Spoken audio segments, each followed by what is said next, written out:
पहली बात clear, thumbnail देखकर उल्टा पुल्टा बोलने की कोई ज़रूरत नहीं है। मैंने थंबनेल पे लिखा है कि पवन सिंह ने गलती की है। गलती ये हुआ है कि पहले इस गाने को रिलीज़ कर देना चाहिए। मतलब इतना बेहतर गाना है ना कि क्या ही कहा जाए, एकदम से निःशब्द। मैंने सोचा था इस गाने का रिव्यू नहीं देंगे गाने रिलीज़ होने से पहले, क्योंकि सब कोई छठ पूजा में बिजी है। खैर मेरे पास भी उतना टाइम नहीं है, लेकिन गाने को मैंने एक बार सुना और खुद को रिव्यू देने से रोक पाना बहुत ही ज़्यादा मुश्किल है, क्योंकि इतना बेहतर गाना है। अगर एक शब्द में इस गाने को बोलना हो, मास्टरपीस बोलेंगे।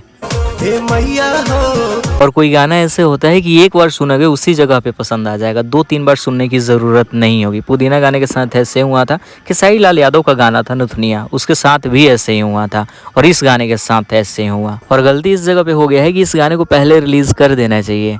परसों छठ समाप्त हो जाएगा, फिर भी इस गाने को लोग सुनेंगे, क्योंकि गाना बहुत ही ज़्यादा बेहतर है। और इस गाने को भोजपुरी इंडस्ट्री का सबसे बड़ा गाना बनने से शायद ही कोई रोक सके। आज हम कह रहे हैं, देखना 2-3 साल बाद ऐसे कुछ देखने को मिलेगा। लंबा टाइम है, खैर देखते हैं यूट्यूब पे उस वक्त आदमी रहेगा या नहीं, लेकिन गाना भयंकर तरीके से वायरल होने वाला है। इस वीडियो में नहीं बोलेंगे लाइक शेयर सब्सक्राइब, जो भी करना होगा यार खुद ही कर लेना, कोई ज़रूरत नहीं है कहने की। और जितना हो सके इस वीडियो को शेयर कीजिए, चैनल को सब्सक्राइब कीजिए। छठ मनाइए, मिलते हैं नए वीडियो के साथ।